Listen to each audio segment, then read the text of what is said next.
strategy guys back there trying to put the square in the round hole. It's like, I haven't been able to figure this out.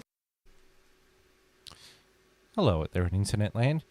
This is episode 18 of the F1 Chat. I'm your host, Phil Lamington. Sitting to my left is a man who he's most happy that his team could put four wheels on their car. That's JB. How you going, JB? Yeah, good. They can put four wheels on their cars, but Daniel Ricciardo still can't qualify. True. Yeah. Well, at least you know who you're driving for your team next year. Yeah, it's true. I just don't want Daniel Ricciardo to give up the ghost, but every weekend he just seems more and more nonchalant about everything. Well, we'll talk about him a bit later. Sitting to my right is a man who he's also very happy that his team can put four wheels on a car. And that's Longhorn. How are you, my friend? Oh, good.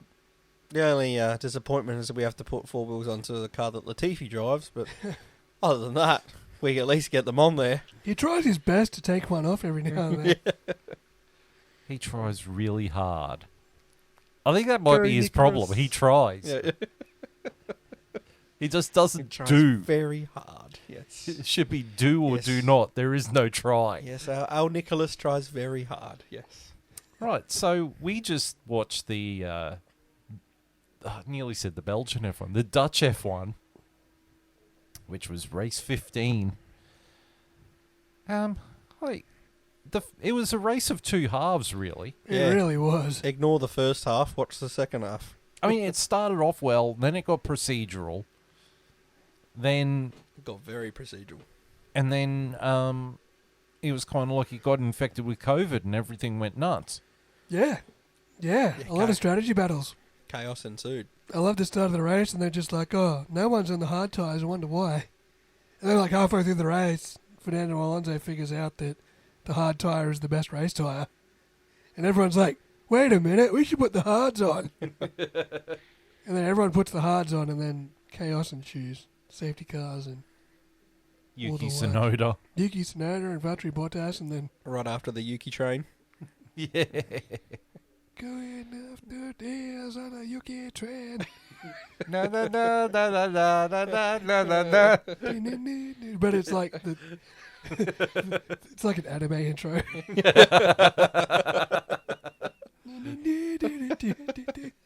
With like the cherry blossoms falling down. Yuki Tsunoda in his race suit. I've never actually watched an episode, but I'm assuming that's something similar to the intro of Dragon Ball Z. No, Dragon Ball's not very big on cherry blossoms, but there's a lot of animes that are, mate. Yeah. Japan and cherry blossoms are pretty synonymous. They go hand in hand. They See, do. the thing is, the only anime TV show I've ever really watched was Robotech back Yeah. in the day. Same And thing. it was, season 1 was fine until Min-Mei starts singing, then you're just like, where's the mute button? Kill this crap. And I could say crap, that's not a swear word. Yes, correct. Even despite the fact I dinged you last week for it. And I'm sure the listeners will be very happy.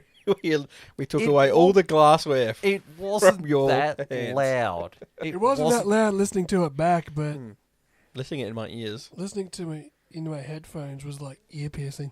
It wasn't that loud. You just SAWFT soft. That's it. Right, so we're going to kick off with the F2 report from Longhorn. That means it's me. Yeah. I've got to get it ready. You thought you were going to get out of it this week. well, nah. You can't get out of it. It was chaos. Oh, I know, it was. It was chaos. All right, where are we? F2 race from Zandvoort. So, I have to be honest this week. Had a busy weekend being Father's Day, and I missed the sprint race. I've got the top 10 results, but I missed the sprint race. But apparently, gladly I did, because from the highlights it seemed pretty processional. But I'll give you the qualifying results as I always do. So, the top 10 for qualifying. We got, on top, we've got Felipe Drugovich. Coming in second, we got Jack Doohan. In third, we have Logan Sargent. In fourth, we had Richard Verschoor. In fifth, we had Ayumu Iwasa. In sixth, we had Liam Lawson. In seventh came Dennis Hauger. Eighth, Yuri Vips. In ninth, Marcus Armstrong. And in 10th, Clement Novalak. And if I give you the sprint race results, literally just flip that, because that's literally what it just about is. Just about. There's not much change. But we had the young Kiwi Marcus Armstrong win the sprint race. Coming in second was Clement Novalak. In third was Dennis Hauger. In fourth was Liam Lawson. In fifth was Yuri Vips. Sixth was Ayumo Wasa. Seventh was Richard Verschoor. Eighth was Logan Sargent. Ninth was Jack Doohan. And 10th was Felipe Dragovic. Then we got into the chaos race that was Zandvoort in F2. So, as I did last week, I gave you my bad luck drivers and my drivers of the day. So that's how I'll give it to you this week. Hell yeah. We've got lap 1. This is for the bad luck drivers of the day. Lap 1, we've got Logan Sargent. He went off into the gravel in turn 1. Just strangely went off into the gravel, almost went into the wall, managed to get back onto the track. Only for 2 corners later, he clipped Ralph Boschong's back tyre and went straight into the wall, causing a safety car, of course. So we got our first safety car, which is a typical F2 fashion. And that was obviously Logan Sargent's race. He was out, done. So God, he has fallen off the cliff. he has these last few weeks. Like, ever since he got touted as potentially being in the conversation for the Williams seat, it's like his forms just went out the window.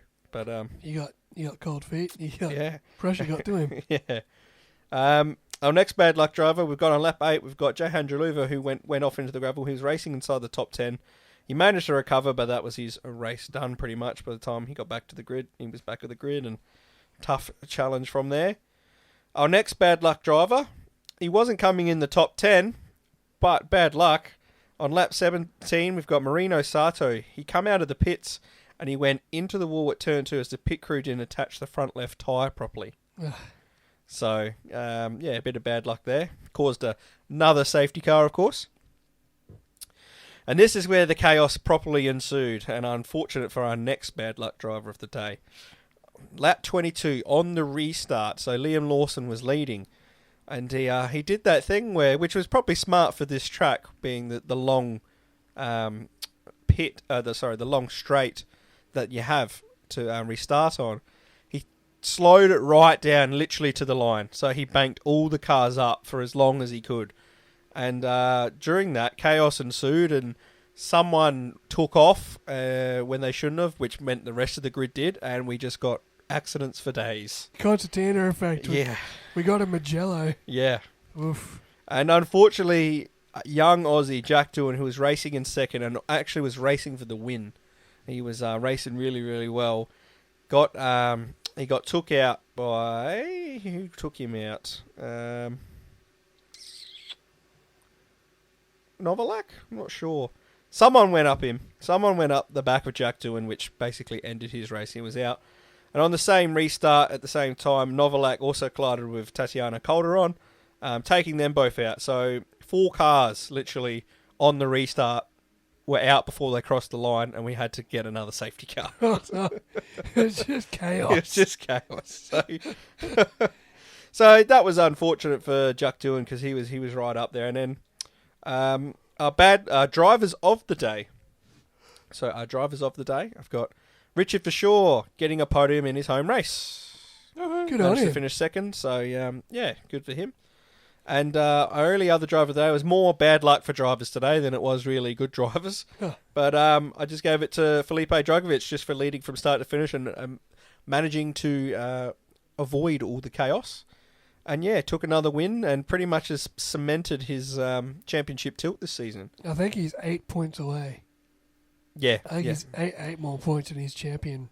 These last 2 races, Theo Pusher, who was his rival coming in second, has had 2 0-point finishes. I know. I've rated Boucher too. Yeah, he was looking good, but Dragovic has just turned it up at the right time and is. And apparently he's not renewing his F2 contract either. Yeah, which I find Boucher. strange. I think he's trying to force his way into the Sauber team, but It's probably not going to happen. yeah, not with this kind of form. Yeah.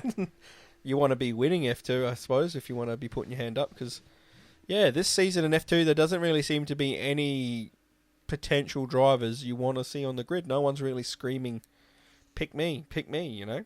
No, the one driver you want on the grid's going to be on the grid just next year. We'll get to that, obviously. Yes. Yes. Yeah. So that leads us to the top 10 and the end of the race, where we have taking it and winning it for his fifth win of the year. We have Felipe Drogovic. In second, we had Richard Verschoor in his home race. And rounding out the podium places, we have Ayuma Iwasa, the young rookie Japanese driver. Followed by, in fourth, we have Dennis Hauger. In fifth, Enzo Fittipaldi. Sixth, Amory Cordial, who got his first points of the year. Congratulations to him. In seventh, we have Yuri Vips. Eighth, Ollie Cardwell. Ninth, Theo Pacher. And 10th, Jehan Daruvla. Very And nice. that is the F2 results from the weekend. Nice. Utter chaos. Utter, complete chaos. Which then leads us into the F1 report. Yay. The 2022 Dutch Grand Prix from Zandvoort. All right. Let's get this started. Lap 1. Max Verstappen, the hometown hero, starts on pole position alongside Ferrari Charles Leclerc.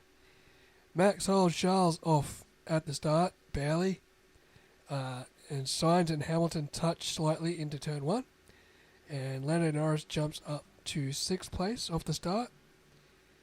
Lap 2, Kevin Magnussen slides off the track and hits side on into the barrier, but bounces off at low speed and continues the race. His car is okay, but he falls to last position. Lap 4, George Russell passes Lando Norris into 6th. Lap 10, Fernando Alonso gets past Pierre Gasly into 12th. George Russell reports that the track is set to rubber up considerably, with a mix of sand and very fine rain blowing across the track. Lap 12, Fernando dives under Yuki Tsunoda into turn 1. Daniel Ricciardo pits for medium tyres, as does Pierre Gasly, one lap after Sebastian Vettel had pitted. Lap 13, Fernando Alonso whacks a set of hard tyres on to go to the end. That becomes very crucial. Yuki Tsunoda pits for mediums. Mick Schumacher has a slow stop for Haas. Lap 15, Carlos Sainz has a nightmare pit stop. His Ferrari team seemingly not ready with a tyre for his rear left. Sergio Perez runs over one of Ferrari's wheel guns on the exit. Lap 16, Zhou Guanyu is noted for speeding in the pit lane. Lap 17, Charles Leclerc pits for new mediums. Ferrari getting the pit stop right this time. Lando Norris pits for hard tyres.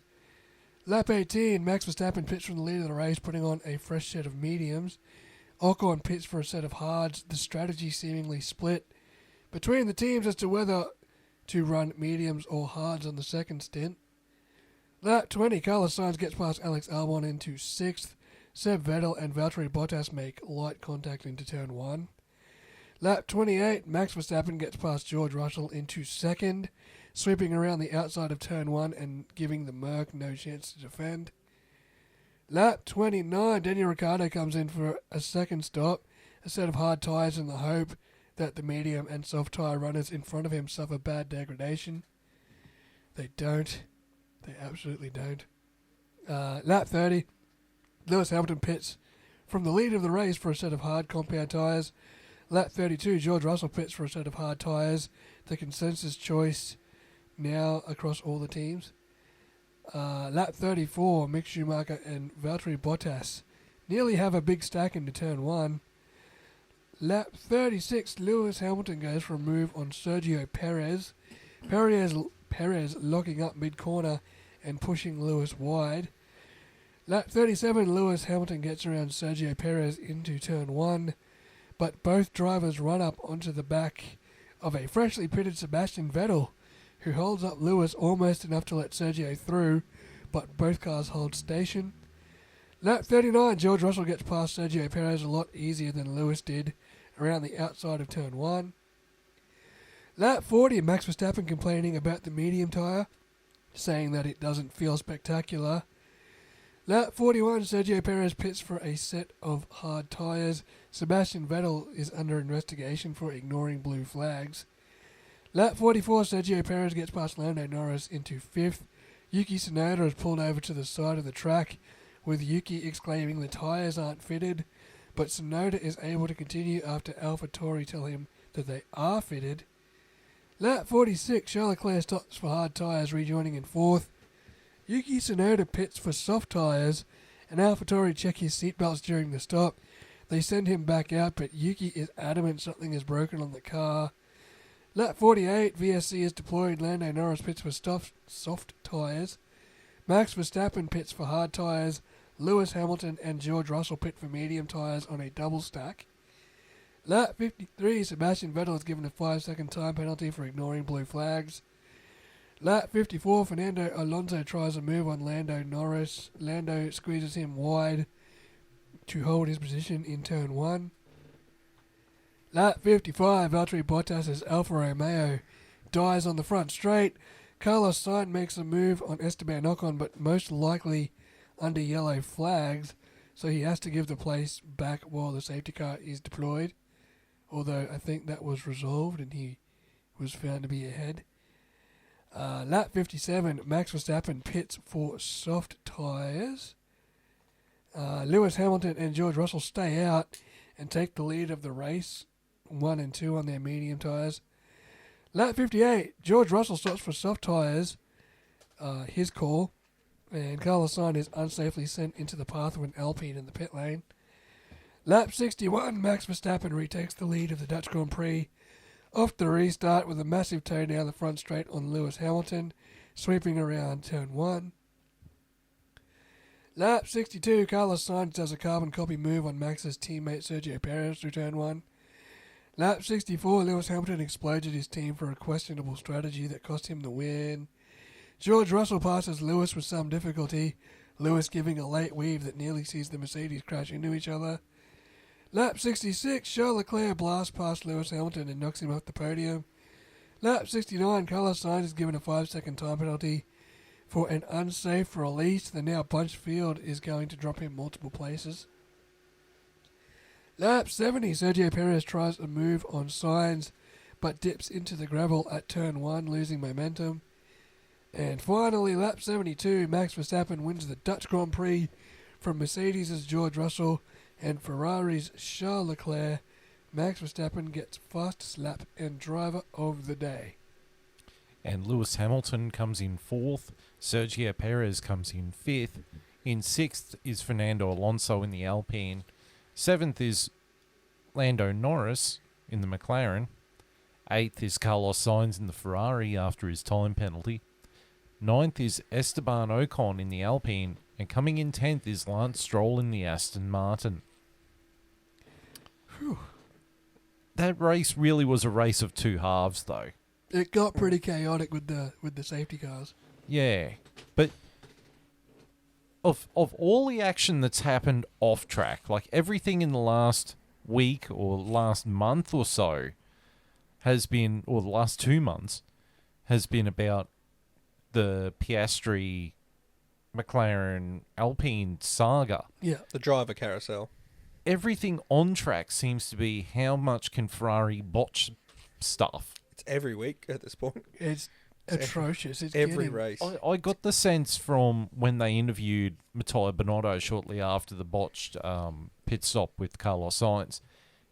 I got the impression that even Matteo Binotto is starting to get sick of this. It sounded like it. Yeah, He just goes, it's a mess. Like for him to It's just a mistake. Go, it's a mistake. yeah, but he didn't even sound happy. He was like, "It's what happened? A mess." Apparently, it come from the strategy team not telling the engineering team or something like that to give them time apparently to get the tyres ready. Carlos So- dove into the pits off the sweeper and Yeah, by the time he got there, half the tyres were ready. yeah. So maybe Bonotto's tired of the strategy because Yeah, that's where all the calls seem to be coming wrongly from. Yeah. You know. Yeah, there's something seriously wrong in that strategy department of that team, because I mean, the car, there's something fundamentally wrong with the car because it's not the quickest car on the grid anymore. It was for the first half of the year. Yeah. It's just, Yeah, they've been caught. They've been well and truly caught. And now, because they don't have the out and out power advantage, they got to get their strategies right, and they're just really screwing the pooch with They it. had the car to challenge as well. I watched a digital graphic of the lap comparison, the qualifying lap of Charles Leclerc and Max Verstappen, and Charles Leclerc actually led the lap for about 3/4 of it. Yeah. Max Verstappen only took the lead in air quotes of pole, in the last sector of the lap. So it's not like Ferrari didn't have the car to fight with. It's just, They've had the car. They had the quickest car for the first half of the year, and even the second half of the year, they've still had a car capable of challenging Verstappen. Yeah. But their calls are so bad, it just takes them out the race completely. But I mean, it's not even just the strategy calls. I mean, look at last week's race at Spa, where they made the car setup call to prioritise Sector 2. Yeah, prioritise more drag in Sector 2. It's a track where it's got one of the longest straights. Yeah. Yeah, and then you watch Williams get it completely right by setting it Yeah. up for the straights. Yeah. And they've got the quickest car on the day Yeah. down the Yeah. straights. It just doesn't make any sense. And they get points in a car that usually fights around the bottom of the pack, like at the back of the pack, And Yeah. Yeah. their Albon was leading a DRS train. He was leading a McLaren, an Aston Martin. Was it a Haas? It was a McLaren. Oh, it was a McLaren? It was an Aston Martin. It was all the Mercedes power unit teams. Yeah. And there was an Alpine, I think. the Alpine Might was have in been an the middle. Alpine. All cars clearly quicker than a Williams, and they couldn't get past him. Yeah. And then you got the Ferrari, like you said, who's just got out and out top 2 car on the grid, and they completely botched their car setup. Yeah. And then it was at the Grand Prix before that. They go with the hards when, even from us watching here on the TV, we could tell the data was saying do not go on the hards. Yeah. Alpine did it 30 laps earlier, and it just completely failed. Yeah. Yeah. And in a time where we were watching going, what are you doing? They did it. It's like, Yeah. what data are they looking at to make these calls? Yeah, exactly. Are they looking at the wrong race? Have they got a video feed of a different race on their screen? Seriously, Matteo Binotto should be looking at that strategy department and going, no, guys, Someone's sorry. got to get fired. Yeah. Man. Got to go, because otherwise it's going to cost Bonotto his job. Yeah. He's got to go if he doesn't fix it. Like Charles Leclerc, he could probably accept losing to Max Verstappen, but the fact that he lost out to George Russell as well. Yeah. Oh, they were only lucky to get third. Yeah, I mean, he had Mercedes not ruined Hamilton's strategy, Leclerc wouldn't have been on the podium at all. Yeah. Yeah, he's lucky to be there. Yeah, absolutely. Right. Well, my key drivers of the race. I mean, the first one's obvious. There was Max Verstappen. I mean, he drove the legs off that car, but he also acknowledged that it was the team's strategy calls that got him over the line. I will say, though, in this race, they did get them all right. I'm not taking it away from Red Bull, but I don't think they did anything outstanding.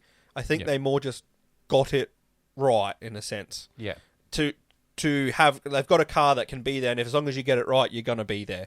And they did that. And unfortunately, teams like Mercedes quite didn't get it right at the end. Yeah, they were the one team out of the top 3 teams that didn't stuff up a pit stop, didn't stuff up a strategy, didn't do silly mistakes. They dotted all the T's and crossed all the I's. They're so cool under pressure, and that was, especially after that last safety car restart, the exact reference was, this reminds me of Abu Dhabi. Yeah. Where Lewis Hamilton is caught out the front on the wrong tyre, not wanting to see track position. I would While almost... Max is behind him on fresh softs, ready to jump him. I wouldn't say Mercedes are cool. I would almost say Mercedes are cool when they've got time to plan. They get it right. When you give them time, they will plan and get the strategy right. But when you throw in the safety car and the under pressure, quick on your feet thinking, Red Bull seem to get it right all the time. I can't remember Red Bull getting it wrong. Red Bull seem to be the one willing to take a gamble. Yeah, they'll take the gamble, or they seem to just get it right most of the time. If they or they take the gamble. Mercedes George just seem Russell- to not go with, like, they don't get it right under the George pressure. Russell himself was willing to take the gamble. Well, he made the right call, but it shouldn't be He him. made the call himself to go on softs. Yeah. And that paid off for him. That got him second spot. Yeah. Because he could have easily finished the race fourth. But it ruined Hamilton's race, and it's bad look on the team because, to Hamilton it looks like, oh, why was Russell getting softs? Why wasn't I, given that? Why didn't Lewis demand softs? you're 100% right, Yeah. but it should be coming from the teams at the same time. They should have been realising that. You know what I mean? Well, that actually leads me to my number 2 guy was George Russell. Yeah. Yeah. I think Made he the drove call. a solid race, and he put his foot down with the team strategy and said, I want the softs. Yeah, I commend George Russell, and he's obviously got the respect because not only did he put his foot down, they just listened straight away. Yeah. Yeah. They went, yep, come in, box, That's- let's do it. That's let's do a it. team that listens to the driver, Yeah. Yeah.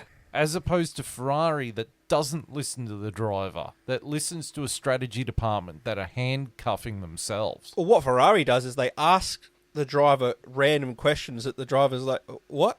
You should be telling me that, Yeah. not me telling Yeah, you. Ferrari Why are you asked- asking me that? Yeah, Ferrari asked the drivers what they want the strategy to be. Yeah. And then Charles Leclerc's like, I don't know. You have the data. Yeah, let me drive. I'm just driving the car. Like, aren't you guys getting paid millions of dollars a year to tell me what to do? Ferrari's radio calls crack me up. Like, after they botched Sainz's pit stop, right?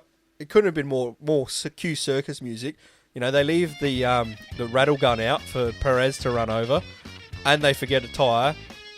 Sainz has a 30-odd second pit stop. He comes back out, and then they go, okay, well, we're still on plan A.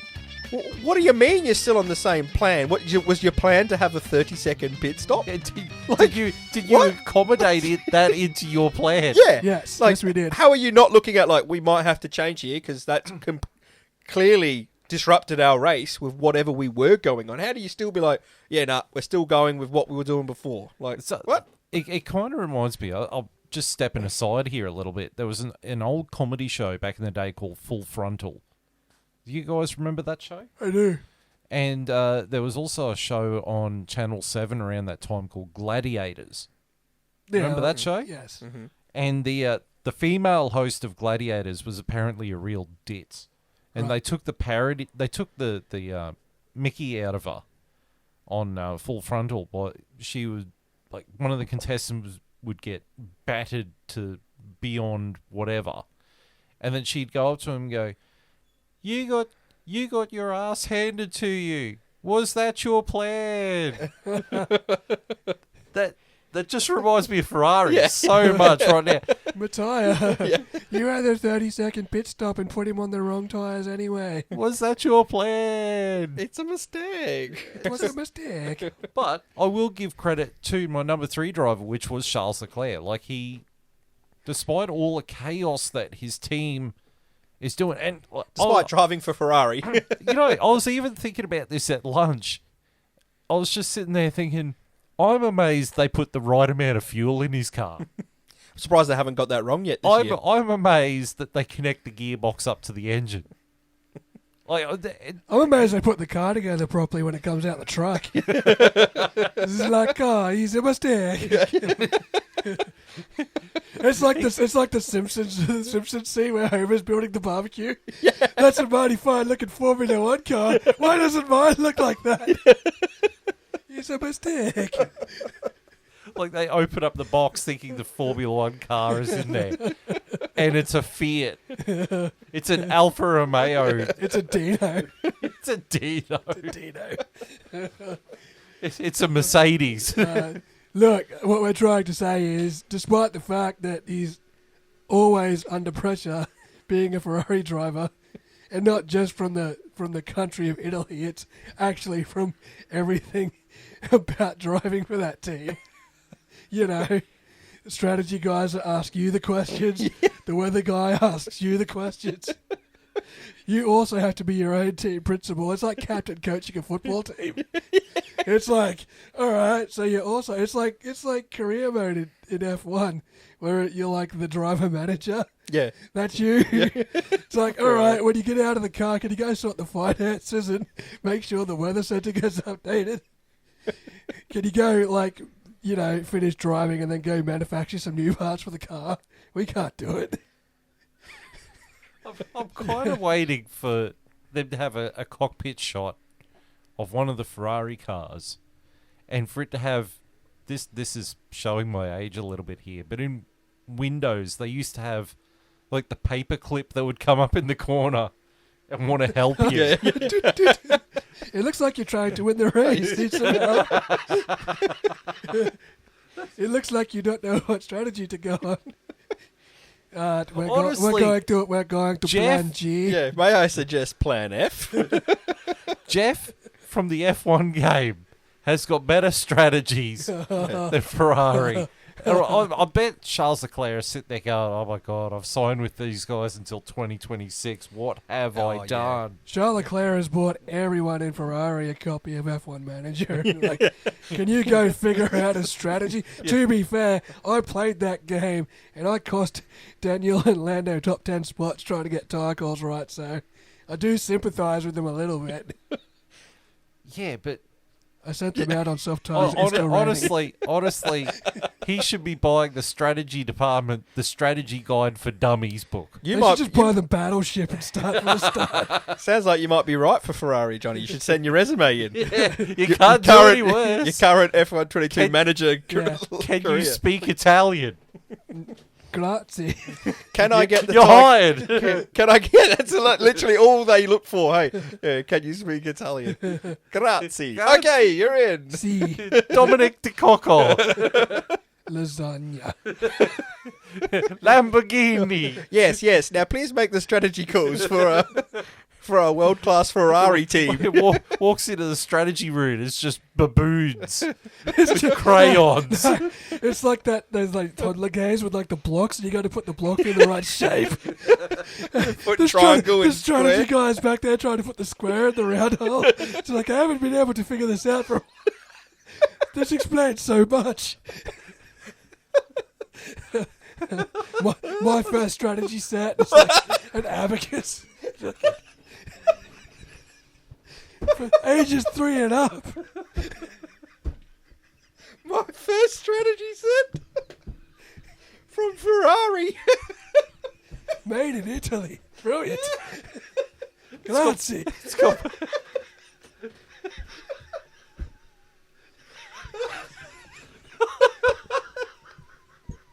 It just makes me think of what was that strategy guy's name? Anaki. Anaki, the Spanish guy. Yeah, the Spanish guy. I just No like wonder he's Spanish in an Italian team. we should So fuck. we should come up with an action doll like the Scott Morrison one, you know, for him. Oh. I Anyway, good job, Charles Leclerc. oh Jesus Christ.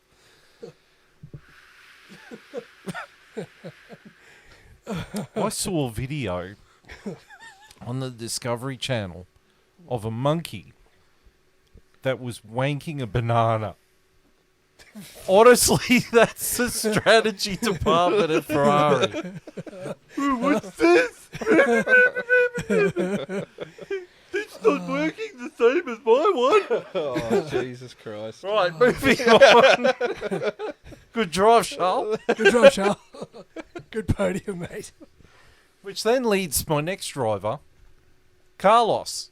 Good driver of the day.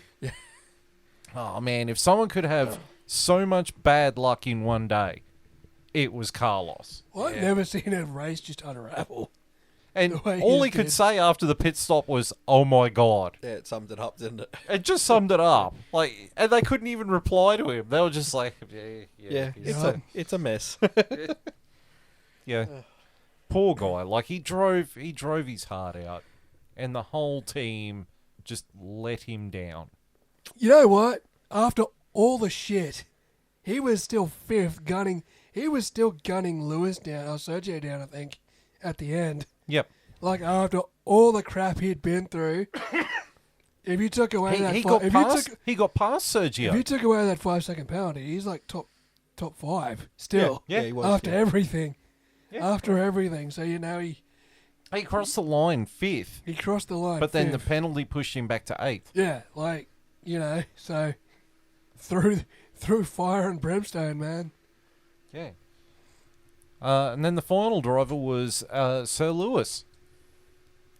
He did everything he could, hey? He just got caught out by the strategy at the end. The safety car didn't go his way. Yeah.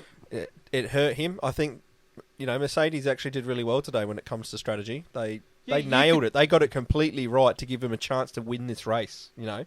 Until they put him on the mediums. Yeah. Yeah, it was a strange one because they always going on about how Mercedes take a while to get the mediums into the right tyre temp, but they still put them on. I thought... I love, on the F1 chat Facebook page, someone shared a photo of Lewis Hamilton with the words, "My team doesn't make mistakes." And all I could think of was, my team does their best to make mistakes. Yeah. Yeah, well, that team does make mistakes. Every team makes mistakes. Yeah, especially under pressure, like a safety car. Yeah, like an unplanned safety Seems car. like Mercedes. I mean, at the end of the day, I'll be honest. Let's just say George stayed out in the mediums and they had track position. I still think Max. I still think Max. There's gets still them enough both. laps left, and Oh, they were dead in the water on those mediums. yeah, They were Yeah. dead in the water. I mean, look how easily he got past him. I mean, to be fair, Lewis wasn't great on the restart. It wasn't a great strategy to go, I'll just gun it from all the way back around the bend where you can pick up an immense amount of speed before you even get to the straight. And I think Max almost had it. Like, luckily Lewis just crossed the line because then Max got him. Otherwise, he would have got him before the line. Yeah. That's how much he gave it to Max. So that wasn't great, but I think even if he done his best effort on that tyre and George was behind him, I think Max was catching both of them, unfortunately. Yeah, damned if you do, damned if you don't, really. Yeah, I think the other difference would have been is if he had pitted for softs, he probably would have got second. And George was third. Yeah, that's So- literally it. Yeah. You pit and you lose track position to Max anyway, or you don't pit and Max is going to catch you on softs. He's probably going to catch it, yeah. You're rocking a hard place, man. Like, Lewis did everything he could, you know? Yeah. Yeah. Right. So moving on to the news items, and we had some breaking news over the weekend. Oscar Piastri is driving for McLaren in 2023. Well, at least finally we got a goddamn answer. The worst kept secret of 2022. Yeah, well, we got an answer in the CFB, the contract or the CRB, the Well- contract recognition board. Well, I mean, before we get into that, like, are you happy that you've got Piastri? I mean, I yeah. don't seem thrilled. I mean, Is there another driver you would have preferred? yeah, Gasly. Really? You would have preferred Gasly over Piastri? Yes. Wow. Honestly. Okay. But I'm more pissed off of the way McLaren handled it. Yeah, okay. I'm angry at the way they handled it. I'm not angry that we've got Piastri. Yeah. Because he's a great talent. I'm upset at the way they handled it. Well, I know Daniel wasn't performing, Yeah. but, you know, there's a lot of times where McLaren shot him in the foot too. They did. And I'll be honest, I feel like McLaren's wanted him out behind his back for a long time. Zach Brown's wanted him out for a long I time. think after last year, even though he gave them their win, Yeah. I think he wanted him out. He wanted at the better start from of this Daniel year. from the start. Yeah. Yeah. Like, he wanted better from Daniel from the start. He wanted... Which was fair, but I think he wanted him out early. 'cause Daniel's never been able to match Lando. No. Like, not even... Like, maybe one or two races, but over the whole season. And that's what Zach wanted. Like, and he's getting paid more than Lando. Yeah, yeah. And he's nowhere near Lando's page. Like, I get it. Yeah, I completely get it too, but it's I still, just- like you're I saying, just the way don't they like handled the it was... way- Yeah. I don't like the way they handled it, and I'm not upset at getting Piastri. Honestly, if I could choose between Piastri and Gasly, I would have taken Gasly. But only because Gasly's driven a Formula One car. To be fair... Oscar's going to take time to get up to speed. Yeah. To be You know, fair... and hopefully Zach's going to give him the chance. He's It gonna may have take to. him a season. He's going to have to. I'll be honest, I think McLaren has built a dog box of a car that Lando's a fantastic driver and is managing to get the best out of it. Yeah. But even him getting the best out of it isn't great. Like, they're not fighting for podiums every week. Like, once You know? Oscar's up to speed, like that's a formidable duo. Oh, that's a great lineup once he's up to speed, but Yeah. are they going to give him the time in this car? And I just really don't see this car improving until the new regs. Yeah, Like, I it'll, just don't it'll see improve this- next year. I They really, can redo the car in the off season. Yeah, I they've think they're got- going to have to. They're going to have to go over their entire design philosophy. They're probably going to have to put a broom through the whole thing and start Yeah. from scratch. But But that also annoys me because it's like you've gotten rid of Danny, and if you do that, you admit you got it wrong, which everyone seems to believe in. You got the car wrong. And okay, Danny didn't perform, and his job is to adapt. I get that. But if you build a shitbox of a car, don't blame it all on Daniel. Yeah, you it's know? like Daniel's become the scapegoat Yeah. He's become the martyr, but the problem is Lando's still getting more out of it. Yeah. Lando himself's come out and said he doesn't like the car either. Yeah. Like he said, people are making the assumption that they built the car around Well, me. something that Will Buxton and I can't remember the other guys. Lawrence Brito. Yeah, that guy.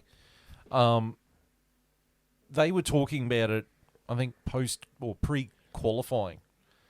And they said what McLaren is going for is they're going for two drivers that are young that they can hang on to for a few years. They can really build a team around these two drivers. Yeah, they can. The problem is, but if they keep building a shitbox, these two drivers are going to go. They'll go to a better team that's got the car now. Yeah, that's right. Because they're good enough. Well, I mean, Lando right now is good enough to be in the top team the way he's performed. Yeah. If a spot opened up the top, and he didn't have so many years left on his contract, he would be in contention for it. Yeah. And I mean, Oscar's clearly the same because I mean, McLaren's come after him and he hasn't even driven yet in Formula One. I know, but don't forget, next year, McLaren get their wind tunnel open finally.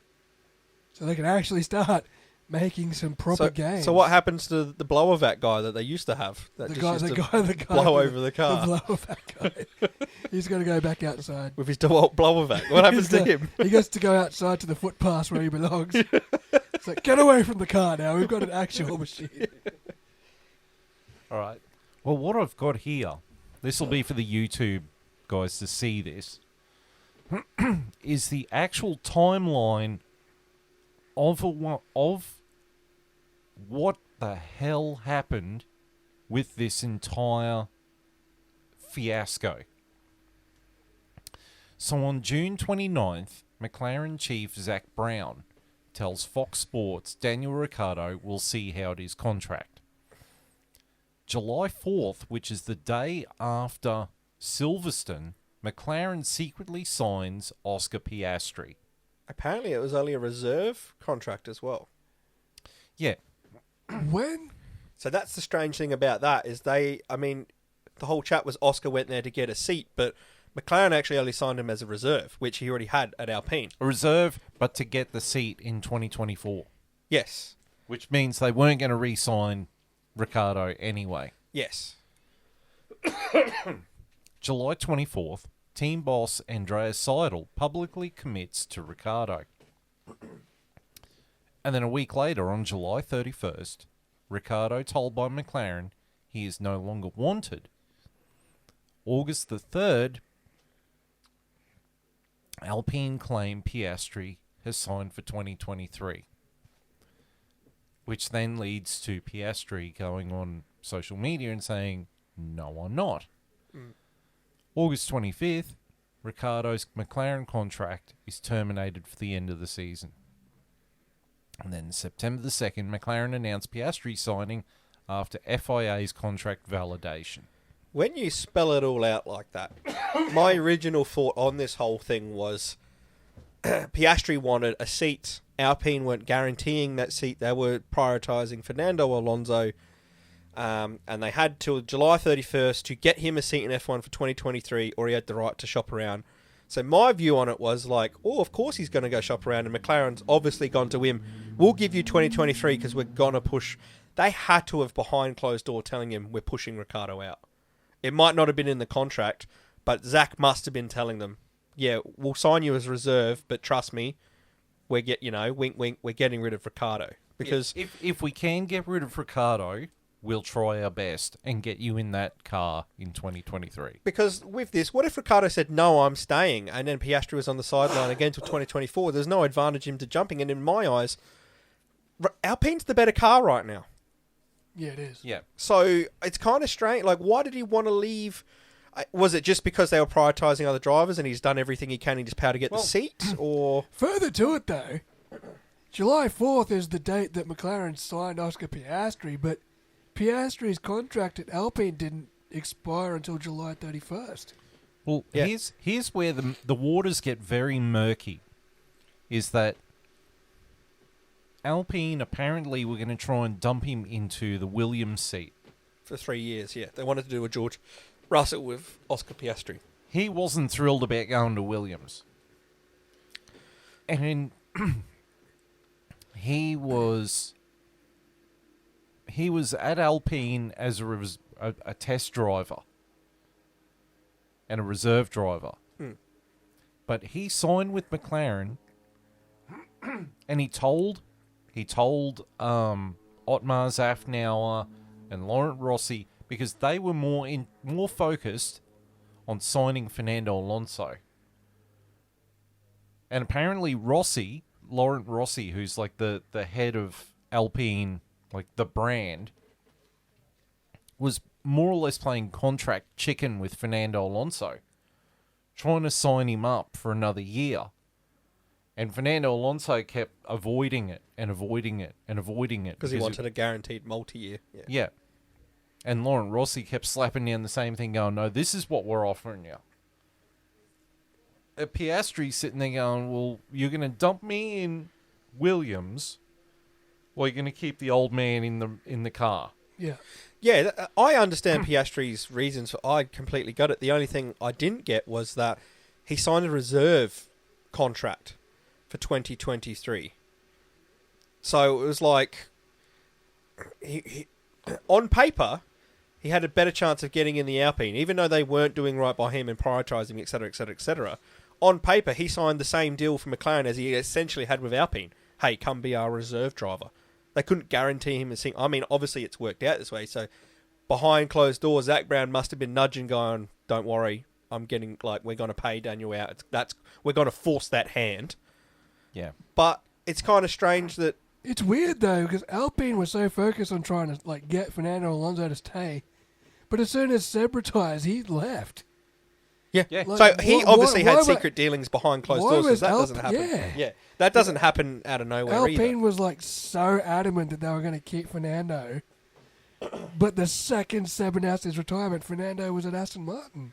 Yeah. I mean, out of the whole thing, Alpine bottled this. Alpine has bottled the whole thing. They lost both their drivers. Fernando screwed over Alpine, and Yeah. Oscar Piastri screwed over, Alpine as well. And I mean, by Alpine proxy- screwed themselves out of by Piastri. proxy, Daniel Ricciardo as well. But Yeah, Brett screwed Brett. Alpine screwed Alpine. yeah, And they look silly. For Otmar Zafnauer to come out and sit there and say, we thought Oscar Piastri would have more integrity. It's like, mate, you were sitting there playing funny buggers with him. Yeah. Do you think he was going to sit on the sidelines and wait for you guys to really want him? You weren't showing him any respect. You did everything for you to want him. You had a seat coming up. Like, you didn't have, both our drivers are signed. You're not a Ferrari where you've got two good drivers signed up for the next however many years going, we just can't find you somewhere. I think at the end of the day, Alpine got what they deserved. Yeah. I can't really say Daniel Ricciardo's got what he's deserved. He No. didn't. But you can't be mad at Webber or Piastri. They're just doing what they've... Like, Webber's just doing what's in the best interest of Piastri. But at the Look, same time... What's happened? They've sped up the inevitable. Yeah, Well, which is probably a good thing for Ricciardo. Daniel Ricciardo was going to lose his McLaren seat at the end of the next year regardless. Yeah. But sorry to interrupt you. There was something else that I completely forgot, but it was something that Will Buxton and Barretto were talking about, was that the same deal that Piastri had with Alpine to be their reserve driver. Alpine had lent him out as reserve driver to McLaren anyway. Yeah, they said, yeah. Yeah. He was on the open market. Yeah. Alpine had him on the open market. So Alpine was sitting there whoring him out to everyone. yeah, and then- essentially. Then he's gone, well, I found the man that I really want to grow old with. I'm not being a whore anymore. See you all later. Which I don't know why. I'll be honest with... Yeah, I don't know why he wants to go to McLaren at the moment. Well, I would I have mean, rather would- say to would- Alpine. But Would you trust Otmar Zafnauer and Laurent Rossi if they sat there and went, oh, we're really focused on getting the old man Alonso yeah. rather than getting the younger... Oscar lost patience with Alpine. That's why he left. yeah, but And here's the they thing. didn't even let him run in Yeah. FP1. It's like, Yeah, look, it's yeah. a better car. It is a better car. Yeah. For now. Yeah. But he lost patience with them. Yeah, and I completely understand that. How long do But- you sit on your hands for? Oh, no, I completely get that. But I wouldn't trust McLaren either. And That's the funny thing about this whole thing. Yeah.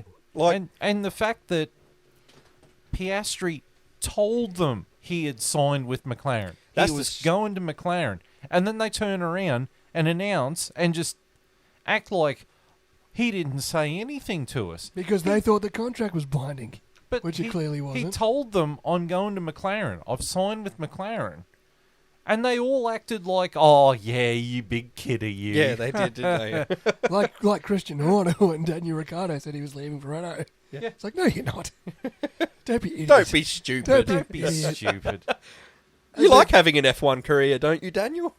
You like me. You wouldn't Yeah. make multiple dodgy decisions at Alpine, terrible times. Alpine got what they deserved in all of this. They sat there and played funny buggers. They sat there on the big roulette table and they screwed up. Yeah, they played around with Oscar Piastri's patience. Yeah. Nothing to do with fucking integrity. Sorry, I've dropped the F-bomb twice now. Sorry, bro. You gotta put it, but now we're talking about McLaren, so now F-bombs come out. It's getting heated. Yep, Naturally. I get it. Yep. They played around with his patience, and he's Formula 3 and Formula 2 world champion consecutive years. He's still riding the hot streak. Like He should have been on the grid and now. Alpine's not giving him practice time. Yeah. So not only is he not driving the car, like his skills are going to get rusty. Yeah, he should have Like, been on he the grid hasn't- now. And He hasn't had the chance to promote his skills to the discipline that he needs that he needs to start testing them at. But that was the bizarre thing about him signing a reserve deal with McLaren. Like I said, they must have been telling him we're going with Danny, because otherwise he still wasn't guaranteed a seat till 2024, Well, as soon which as he's already had. So as soon as he said, "I'm not driving for Alpine," you knew he was something was done already. well, yeah, July 31st, says Ricciardo was told by McLaren he's no longer wanted. So by then, I assume they've told Piastri, with Ricciardo's going, Yeah, it's not being announced, so you will end up having the drive for 23. yeah. So that's why he could probably go, yeah, no, I'm not driving for you. And because, as you were saying, Phil, he told Otmar a bunch of times, I'm not staying with you guys. Because, I mean, were they even negotiating him to be in the seat? They weren't. They were just chasing No. Fernando. So Yeah.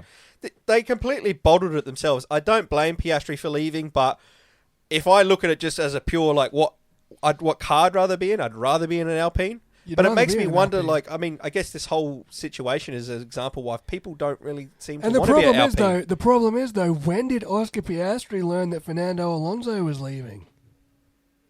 Because Fernando Alonso wasn't leaving Alpine until Sebastian Vettel announced his retirement. And when was that? But I'm telling you, there would have been a deal behind the. Where's the timeline for? We Yeah, need the Fernando- timeline we for need Fernando and Fernando Aston Martin. Alonso. 'Cause that doesn't happen overnight. Okay, so August the 3rd was when Alpine claimed Piastri had signed for 2023. When did Fernando Alonso announce he was going to? August 1. It was August like, the 1st. yeah. So 2 days have gone by. So Alonso's announced that he's leaving, and then Alpine has announced that Piastri's staying Without talking to him. without Yeah. talking to him. After he announced he was leaving them. Yeah. To them. Because Piastri's was sick of waiting for Fernando. Yeah. So Fernando obviously hasn't spoken to. Imagine if Fernando had spoken to Piastri. What if Fernando had just turned around to Oscar and said, "Oi, I'm going to Aston Martin because I think Seb's out the door." Yeah. Piastri probably would have waited. Maybe not, because at the same time, he signed with the reserve deal on July 4th because he was obviously frustrated that he wasn't getting free practice sessions, and they were obviously not giving him the respect. Yeah. I know he's a rookie, but probably not giving him the respect he deserved by coming up through their ranks and winning the championships like he did in dominant fashion. Well, if- and meanwhile, Zhou Guanyu, who came third in the same year he won it, is on the grid. Yeah. Yeah. You know, so in his eyes, he's going, I've done I Yeah, well, deserve to be on the Zhou grid. Guanyu was the first person to screw over Oscar Piastri. Mm. You know, getting on the grid. We were mad that Zhou was ahead of Oscar, but Yeah, well, Zhou got on there because Alpine whored him out to Alfa Romeo, and Alfa Romeo took him because he's got Chinese backing. yeah. He's got money. He's got money. He's at least actually been good for And I'll be he's been honest, good I, on the don't, grid. I actually, like him on the grid. I don't hate him. Yeah, he's good to he's when they actually- talk to him. He- Yeah. he's very vanilla, though, when it comes to his driving. He's very vanilla, Yeah. but you know Yeah. he's still relatively new at But, it. yeah, look, this is a whole mess of, Yeah. you know, When did when did Alonso sign with Aston Martin, or when was Alonso talking to Aston Martin? That's the details I want to Versus- see. Versus, Oscar Piastri signed on July 4th. he, When did Alonso No, Get- Vettel get- was retiring. Well, get in Aston's ear? Aston Martin, up until Vettel announced his retirement, Aston Martin thought they were going to re-sign Sebastian Vettel, Yeah. which was he announced it, July 28th? Yeah. 28, 29? Yeah. Right before the Hungarian F1. He But announced he was retiring. But that would mean if they hadn't been talking to Alonso behind closed doors, because obviously they knew what he wanted. They knew he wanted the multi-year, because they signed him like that within 2 days. If they weren't already talking to him about it, they've somehow in 2 days come up with a contract Fernando's happy with and gone, here you go, sign. And he's gone, yeah, I want that after negotiating with Alpine for months. Once Vettel announced his retirement, Alonso would have told his manager, get me in there. Get me in there. It would have been very much a James Hunt getting into McLaren. Get me in there. Get me in that room. Why? I don't know why he'd want to. Because Larry Stroll would want a former world champion on his books to impress the sponsors. For the same reason Sebastian Vettel's at Aston Martin. Yeah, mate. but I'm not saying Fernando would have chased it out. I'm saying I think Daddy Stroll chased Fernando out the minute Vettel went. He went, offer Fernando the 2-year deal. Sign him up now. He hasn't signed for Alpine. Give him what he wants before. Yeah, that's do right. it now. Those are the next. Yeah, those are the next details I want to know. That's what I'm saying, because I'm saying that I don't reckon Fernando. Yeah, I don't reckon Fernando would have chased Aston. Yeah, Fernando wouldn't have gone. Aston chased him. Yeah, he wouldn't have gone. I'm going to jump the seat's open at Aston. I better go. Oh, better get back down the back of the grid where I'm comfortable. If Alpine had offered him 2 years, he would have signed, I believe. Yeah. Yep. Fernando's thing is he just wants to extend his career as long as it bloody can. Yeah. With no other Despite thought the process fact that he in is it. so far past his prime, it's not funny. Yeah. You I know, mean, he's still racing well, but it's still- like... I'm sorry, but Tenning. 18 years ago, it was 16 years ago, was when he beat Michael Schumacher. Yeah, but he's still top 10ing, like consistently. Yeah, but he's in an Alpine, which Yeah. is a top 10 finishing car. Yeah, but Ocon, isn't doing as well. There's weekends the he thing drives is, Ocon. Alpine will never properly challenge for a championship while Fernando Alonso is on their books. Because it was the same thing that Ferrari dealt with, was Fernando Alonso will never win a championship because he cannot develop a car. Yep, that's He always can't- been the talk about Fernando Alonso. He can develop himself. He can develop himself into the greatest promotion machine of Fernando Alonso. Oh, yeah, he can. But everything else about him is very much about Fernando Alonso. Yeah. At the detriment of the team, he when he went back to McLaren. Yeah, but that was a shit show before he got there. He doesn't make it Oh, better, yeah. though. Yeah, but he doesn't make it any better. No, he didn't I mean, make it better. He didn't improve He the goes to the situation. dumpster fire and he adds fuel to it. Yeah, he gets on there and goes GP2 engine and carries on like a pork chop. Yeah, I get it. Your car sucks, but you're not gonna help anything by getting on the team radio and shitting on the car. Now I'm swearing. By We were crapping doing on the so car, well. by crapping on the car, or doing stuff like your car breaks down, so you pull over the side of the road, you take over the camera. Like, I mean, that's super funny at the time, but you look back at it and go, that's just making the team of McLaren just look really, really I bad. know, your car breaks down in Bahrain and you just go sit in the middle on the sun chair, Yeah, trying to be a funny guy. yeah. Like, that's really disrespectful for all the guys in the team that sit there And and it work. took Zach Brown. It wasn't Fernando, it was Zach Brown to dig that team out of it. Yeah. Zach Brown was the one that got the Renault deal. Zach Brown and Andreas Seidel He and got James Key. They got the Renault deal started, which started McLaren coming back. Here's the Yep. funny thing, And though. then They they started got- McLaren coming back, but now I honestly think they could be part of a downfall at McLaren. It hasn't been great. Nah. And, paying out Danny Rick isn't a great look. I think Andreas Seidel wanted to keep Ricciardo and honour the contract. Yeah, I believe I think he did. Zach Brown has gone, no, but I want a winning team. Yeah, I think Zach Brown wants to nix Ricciardo. Andreas Seidel will... See, it says Andreas Seidel publicly committed to Daniel Ricciardo. Zach Brown before that said...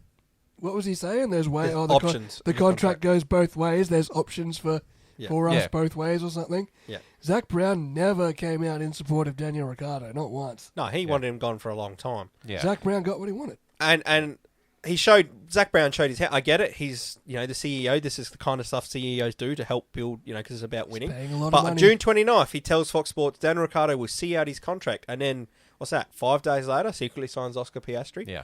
So now he's shown his hands. He'll go behind your back and stab you to get a winning team. But what does that make you? How does that make you feel? Like, I don't even like Oscar going here because I just go, you better match Lando Norris, which is a hard bloody task because Daniel Ricciardo couldn't do it. Considering you haven't driven a Formula One car Yeah, yet. like if you don't match, when does the pressure come on? If we get to the end of next year and it's the same gap currently between Lando and Piastri, what do? Like, do they start putting pressure on Piastri to perform and he crumbles and bang, he's out the door? Like, I don't know. Zach Brown is starting to seem just as ruthless as Helmut Marko. Maybe that's the mentality. Seems like another Ron Dennis. Oh, that's I don't want it to go that far. okay. Right. Well, this is starting to get a little bit heated, so we're going to move right along. Yeah, okay. So the next news item has to do with the Red Bull Porsche deal. Okay. Last I heard, this was sort of on the rocks a little bit. Yes, Yeah. because apparently Helmut Marko and Christian Horner do not want Porsche engines. But the owner of the company, Dietrich Mateschitz, wants Porsche engines in the back of his Red Bull F1 cars. Because Porsche is supposed to be buying a 50% share in Red Bull as a whole. Now, Christian Horner... Is it as a whole or just the powertrain? They're buying powertrains. Yeah, which is the engines. So it'd have to be Porsche. So, Christian Horner and Helmut Marko want the team to dictate what they want to the engine supplier. And they feel that if Porsche buys 50% of Red Bull powertrains, Porsche can dictate to Red Bull what they want. So now it's looking like the deal might be off. Add to that, there are rumblings that Honda may be reconsidering and coming back. Of course they are. You called that months ago. Yeah. The minute they left, you called that. It's like they won't go for long. No, they'll be back soon once they realise Red Bull's winning. So the Red Bull, if they don't go with the deal, they just keep making their own powertrains the way they are? Until if Honda comes back, then Honda will take back over the working arrangement that they had with Red Bull. Yeah, well, RedLl don't want to lose control of... Yeah. It makes sense. Yeah, it does. Right? You know, they've built a championship-winning car. You know, you want to hold on to that. Being in direct control over what happens with the power unit. Yeah, you want to hold control over that. But Porsche wants to be on the grid in 2026. Well, give a new entry. Why don't they buy out AlphaTauri? That's the rumour, that they're going to buy AlphaTauri. Start at AlphaTauri and show Red Bull you can build an engine. Yeah, I like that. And then maybe Red Bull will reconsider. Does that mean we won't have a B? Like, if Porsche buy in, it's going to become a works team, right? Yes. So it will no longer be a B team. It won't be AlphaTauri. Yeah, it'll be Porsche F1. But will it still be the Red Bull Driver Academy? No. No, because it'll be their own team. It'll be their own franchise. It'll be a Porsche works team. That'd be nice. Yes, that's what I'm all for it. The less B teams, the better. Yeah. Give us all A teams. Yep. So the next thing we're going to discuss is, the F1 driver market. The carousel, that is. There's no easy way around it. So I'm gonna go through the teams first off. So Ferrari, they've still got Charles Leclerc, Carlos Sainz. Mercedes has still got Hamilton and Russell. Red Bull has still got Verstappen and Perez. McLaren's got Norris and now Piastri for next year. Alpine has got Ocon and question mark. So there's one seat available. AlphaTauri has Yuki Tsunoda. They do have Pierre Gasly signed, but apparently Alpine's trying to buy I didn't Gasly. think Tsunoda was signed yet for next year. Yeah, he is. Is he? Yeah. When did that happen? I don't know. Okay. Yeah. But yeah, they've got Gasly, but potentially leaving. Potentially leaving. Yep. Alfa Romeo has got Bottas and possibly Zhou Guan Yu, but he's up in the air. Aston Martin has got Fernando Alonso and Lance Stroll. Williams has got Alex Albon and question mark. and Haas has got Kevin Magnussen and question mark. So on paper, there's 4 seats available. There's 5. Which is the 5th. Alpine, Yeah, but AlphaTauri. That's not confirmed. So he's still contracted to Alpine to next year.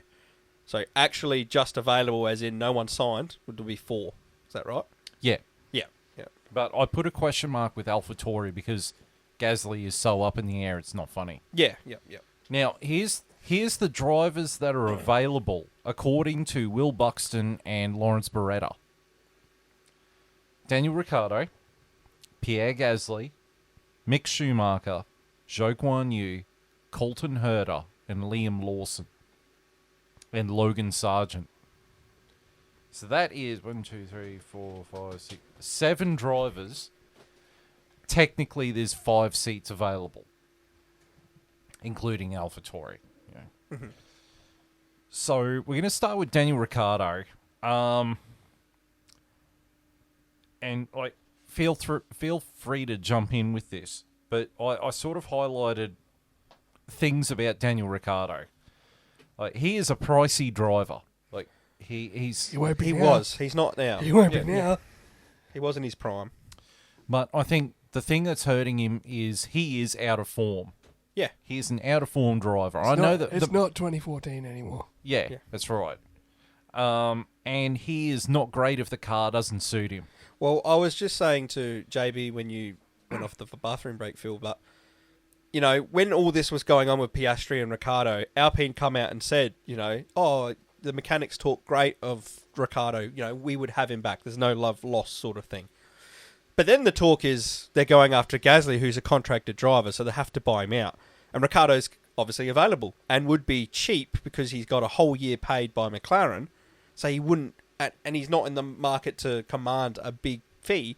And it would suit both parties in terms of Ricciardo still being a great driver, would add to that team, it would fill their seat. They've lost Piastri, you know, won't cost them anything to get him, blah, blah, blah, blah, blah. But obviously they're not interested because otherwise you'd think you'd be hearing about it. So I was saying to JB, do you think that the reason, despite saying the nice things about Ricciardo, the reason they won't look at him is not just because of form, but also because of the fact that they are so red-faced that McLaren has essentially stolen Piastri from out underneath them? It would be like them, well, here, you have our sloppy seconds because we didn't want Ricciardo. Even though it would probably be a good situation for the both. Do you think that's one reason why like Otmar would be too, like, we can't have Ricciardo because we look stupid enough? Well, here's something. Let's backpedal a couple of years. So if you remember a few years ago, Red Bull was running Renault power units. And Christian Horner famously said it's like paying for a first-class ticket and getting an economy seat. Yeah. And then they started rebadging the engines as Tag Heuer. And then they wanted out of that Renault deal, which is how they got Honda and McLaren got Renault. And McLaren got Carlos Sainz. Yeah. No, Renault got Carlos Sainz. Yeah, Renault got Carlos Sainz Now, from Red Bull. Well, from Toro Rosso. Yeah. Red Bull. Yeah. yeah. But at the time, the Renault team was not Renault. They were Lotus. Mm-hmm. And they were financially cash-strapped because they couldn't pay Kimi. Yeah. Right? Yeah, they were bankrupt. So Renault, taking what Christian Horner said as a personal insult, bought Lotus back and rebadged it as Renault. Brought the Renault team back. They did that because they wanted to prove to Red Bull they were idiots. That they could build an engine. They could build a car. Yeah. What if Alpine takes Ricciardo back under a similar circumstance of we want to prove that he is actually a good driver and you've made us look like we've got egg on our face. We're going to show you up. That's a great way to spin it. That's the other side of the coin. Yeah, that's right. There's literally two sides. There's the coin I said, the side I said, side you said. And personally, I would like to, my heart says I'd like to bank on your side. I would take Danny Rick. Give him that chance. He'd be hungry. He's a professional. We've seen what he can do. give him the chance. Danny Rick's only But- been at McLaren for 2 years, and most of his engineers are still at Alpine. And even with that McLaren, which he didn't do well in, he still won a race. He did. Yeah. He still won a race, something Lando hasn't been able to do, despite Lando pantsing him in most races. Yeah. So it's still there. The car just completely wasn't for him. I have So- no doubt that Daniel can still drive. Not me neither. And do you think, though, He just needs confidence in the car. to add to your side fill that I'd be happy to go with, do you think then that the Alpine would suit Ricciardo? So, this is a complicated answer. And I'm going to defer to the genius that is Will Buxton, who said that when he was talking about this subject, he said that there is a rumour that Daniel Ricciardo might be going to Mercedes as reserve/test driver. The reason being that he would rather do that is because Ricciardo, clearly stated he wants to be in a top-tier team. Yeah, he wants And that, of I course. don't think he thinks that Alpine is a top-tier team, and he is willing to take a year sabbatical as a test/reserve driver for Mercedes. If that gets him in, though. Which, well, he's probably gambling on the fact that Lewis Hamilton might retire at the end of next year. That's the problem, he's gambling to try and get in a topper team to Alpine, who are, in my opinion, they're still a decent team. They're not gone for the championship. Ironic, he's gambling and waiting for someone to move on, like the that's guy my problem with who's it. replacing him at McLaren did. Yeah. That's got kind of... To me, I feel like Ricciardo's Unfortunately- gambled too many times. I feel like the smarter option would be like, just take the Alpine, that's a decent car on track, show you've still got it. Daniel Ricciardo doesn't have time on his side either. That's right. You The don't have problem- time to take a year out. Yeah, like Piastri could have waited another year to get in every years essentially to get in a Formula One car. Daniel Ricciardo, he's what, 34? 33, I think. Yeah. 33, he's probably like a year older than me. He doesn't have time to wait. Like if he's going to sit out a year, he's going to be 35 before he gets in the car. Yeah, and who says he sits in there for a year and they don't find another young, hot, up-and-coming driver that go, oh, hang on, let's have him. Or some like Charles Leclerc goes, I'm bugger off Ferrari. I'm sick of getting all these calls wrong. They, who says Mercedes don't go after someone else even though he's their reserve driver for a year? But I'll tell you something interesting about that whole rumour. I read that rumour as I was watching qualifying, and as I looked up, Daniel Ricciardo was towing a Mercedes down the pit straight. And they even said it on there, and I was like, is this like orders from, Toto, like comes in on the radio like the Emperor? Maybe Ricciardo taking a year off and recharging his batteries might be a good thing for him. Maybe might. that will help his form if he just takes a year off and just gets all this garbage out of his system and then comes back fresh. I think so too, but I just worry that he's not guaranteed. Like, if he was guaranteed a seat after the year, I'd say go for it. My worry is he'll just get lost in the shuffle because his stock's not high right now. He'll come in as a reserve driver, take a year out, all right, I'm ready to go. And they go, oh, well, we've got this other, hot driver right now that we can get who's younger, who we might get for the next 10 years. We're going to go with him. Sorry, Daniel, Yeah. You've had Look, your time. I think the better option is for him to go with Alpine. I think so. For me, it's either Alpine or, and this is a massive gamble, but take a pay cut, take an ego cut, and go to Williams Yeah. and help them develop their car. Do what Albon did. Look at, like, Albon built his stock up. He's a hot... Even though he signed on for Williams again, which I think is the right call. Albon went from... And remember, he's not an F2 winner or an F3 winner or anything like this, so he didn't have that. He went from being spat out the Red Bull program to taking a year off because he's got time on his side and working his way back up, coming through Williams. And I think in a few years' time, Albon's going to be a hot driver for a higher team if Williams don't move up the grid. Yeah. That's how it's playing out for him. So I agree with you, but does he have the time with Williams to do that? Can he show in, say, 1 year that he's done great things for Williams to deserve to get back in? Like, will he put enough good performances in the Williams to go back to a top team? I think he would. I Yeah. think he would have a point to prove and he knows that Williams want to be back up the front. He'd at least start getting Williams in the right direction. Yeah, that's Yeah. right. He's hungry. He'd leave Williams in a better place than he come in. He would. As a Williams fan, I would love it. That's the guy I want, to be honest. I want the Ricciardo because I see what you guys are saying. But for Ricciardo himself, who wants to be in a top team, would Williams be sort of an end-of-the-career move, or would it be the one to jumpstart? Because I see Alpine the one to jumpstart because it's competitive now. He could go out and beat McLaren.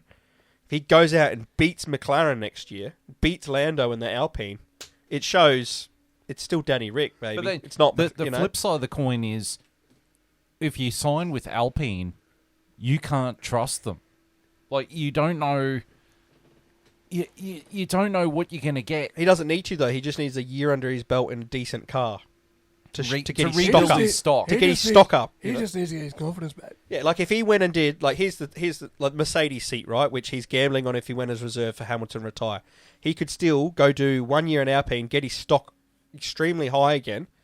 Hamilton retires and the Mercedes seat's open, and he's there with form on paper. Here's my resume. Yeah. I'm in form. Push me up. Yeah. So he doesn't need to trust Alpine. He just honestly probably needs a 1 year deal. He needs to back himself. Yeah, he needs to back himself and go, I can do this. Go back to Alpine where he'd be comfortable with the engineers and everything else. Have a decent car and go, all right, you know what my goal is this year? It's to beat McLaren, who, you know, get a bit of fire under his belly. The car is clearly there to beat McLaren because it has all year. That, to me, would be the perfect situation for him as a career. For me, as a Williams fan, as a fan of F1, I'd love him at Williams, but I just don't know if that helps him get back up the grid more than it would cement a great leg. Like, it would be like a legacy finish to a career. Do you know what I mean? Yeah. So my next driver is Pierre Gasly. Now, I know he signed with AlphaTauri, but Alpine is interested in buying him out of his contract. Something about Gasly, though, like if he's willing to just sell his contract out so he can jump to Alpine, something about that just rubs me the wrong way with him. Why? I don't know. Just He has been stuck in that AlphaTauri for years. that's the flip side of the coin. Is he's never going to get another crack at the Red Bull Red main Bull team. don't want him in the top team, so what's he got? He's literally been stuck. Did you not even know in Perez's contract? His ceiling is AlphaTauri's ceiling. Yeah. Like he will only be as good as that car because he hasn't had a chance to show it anywhere else. And Helmut Marko has said, like, we'd rather keep Tsunoda rather than Gasly. Yeah, do you know in Sergio Perez's contract it says he cannot be replaced by Gasly? Really? It says in Sergio Perez's contract he cannot be replaced by Gasly. That's insane. So he was never ever going up anyway, but it's actually written in Sergio Perez's contract. And they've also come out this year and publicly backed Tsunoda over Gasly, which is fine. So I've got no qualms with Gasly wanting out. He's needed out for the last... We said at the end of last year he should be looking out because he was never... He put in a great performance last year for AlphaTauri. His stock was high, and we said he needed to get out because he still wasn't getting in the Red Bull after that. Yeah. And this year his stock's dropping because the car's not as good or whatever's going on. So the quicker he gets out, the better, because otherwise I feel... If he stays there too long, his stock will drop too low. No one will be interested. And the sad thing is, and I know someone will probably disagree with me on this, but he is out driving Tsunoda again. Tsunoda really is on the racing, yes. Qualifying, I wouldn't say. Yeah, on the race day, he is. Well, that's when the points are handed out. Yeah, true. Yeah, you know, and honestly, Tsunoda is not impressing me anymore. His stock with me is just plummeted. Putting all their faith into Yuki Tsunoda is really because they've got no one else that they feel like they can bring up. And it's also because if they want to keep the Honda friendliness going on with, as you were saying before, the whole Porsche thing, if they keep Yuki Tsunoda on their books, that's another way to get Honda back in. But I disagree with you on Tsunoda this year. I don't think he's been outstanding, but I think he's improved and shown improvement, and I think he's the best driver, AlphaTauri, young driver they have because they got no one else to bring up at the moment. So I don't blame them for putting more stock into Tsunoda. Gasly needs to go. He needs to move on for the team and for himself, where Tsunoda's still at a point where they're still building him up and there's still reason to do that. Whereas, as you said, Gasly needs to go. So I've got no qualms with him wanting to go. Yeah, well, I think if if he can get into Alpine, he would probably be better suited there. He would. The only problem with the Alpine is apparently, but this is Ocon who gets along with no one. Apparently, Ocon and Gasly do not get along. They do not get along. They're both French. Yeah. Yeah. Yeah. Oof. Yeah. They don't get along, but at the same time, apparently no one likes Ocon. Ocon has publicly said he wants Mick Schumacher, but that's because Mick Schumacher is such a nice guy. He's probably the only one who's willing to say hello to Ocon on the grid. Do you know what I mean? Yeah. So Ocon's like, oh, he's my friend, you know, and Mick's just like, I just say Yeah, hello. well, I know 'cause I'm nice. Perez doesn't like him very much, old Ocon. No one likes Ocon. Except Danny Rick and Mick Schumacher, because they're the nicest guys on the grid. Yeah. Well, that brings me to my next person, is Mick Schumacher. I mean, he's a talented driver with a pedigree, but he does have issues with crashing. He does like riding horses off. He's ending his Ferrari contract, is that correct? There's talks that he's cut ties with the Ferrari Driver Academy. But also, I was reading in the supermarket yesterday, oddly enough, that Gunther Steiner has he hasn't sat down with Mick Schumacher to talk about a contract. He said he'd like to keep him, but He's open to other options. They're leaving their options open. he's open to other options. But also, he said that one of the things about with Mick Schumacher is that if they sign Mick Schumacher, Ferrari still gets a lot of say in what happens in Haas team business. Right, so do you think they're trying to sort of get that influence out as much as they can? So, because I was going to ask, why do you think they wouldn't want to give Mick another year? Do you know, I think he's done enough to go, okay, he had the few crashes, but I think he's done enough to go, hey, we'll give you another year. Well, I think Mick's greatest issues are, look, him crashing, I don't think that was so much him. I mean, Monaco is not an easy track. No. So if you crash out at Monaco, you can't sit there and say he's an incompetent driver. Lots of drivers have crashed at Monaco. Charles Leclerc, Yeah. Danny Rick, Max Verstappen. Max Verstappen, Yeah, and the Senna Michael, crashed out at Monaco. the Michael. God crashed out at Monaco. Like Yeah, I just said the Michael. I said God. You know, and Alex Albon hasn't crashed at Monaco, I don't think, so. has Latifi. Easy to name a track he hasn't crashed on. Go Tiffy. King Latifi. King Latifi. And he crashed out at Jeddah. Another track that's also not forgiving. No, Yeah, no, that's like high speed Monaco. Yeah, yeah. you know, so, and like the car isn't perfect, so I think Haas has to take some responsibility for it. With To be fair, he hasn't crashed lately. He's only No. he's had those two crashes. It was just that they were big chunks. And Gunther Steiner was like, well, that's $2 million because that's two chassis. Yeah. yeah, It was just two big crashes. It was That two was the massive problem. crashes, yeah. But other than that, I think he's been pretty good. I think he's stepped it up this year and he's matched it with Magnussen. I and got beat some him at points. times. He Yeah. got some points. I think Mick Schumacher's biggest problem is that it takes him a long time to seem to get used to things. Yeah. I mean, that was the same in F2. Like, it took him a long time for him to get the rhythm of things, and then he started doing all right. But it seems to take him a bit of time to engage the gears and get him to go forward. Yeah. So if he doesn't stay at Haas for another year, do you think it's time for him to go up another car high up the grid? He has to. You can't just sit around. But that's what I'm saying. Like, if Haas isn't re-signing, do you think a topper-up team is interested in Mick? Yeah. Yeah. If that higher up team is Alpine, then, you know. Yep. I think that he should stay at Haas, to be honest. Because cutting ties with Ferrari, I think that's a dumb idea. Yeah, but how long is he going to wait for I'd- Charles or Carlos to move? Yeah. I don't because Ferrari at aren't the in end a of the rush to bring him up. yeah, because I don't because Carlos Sainz wasn't a Ferrari driver.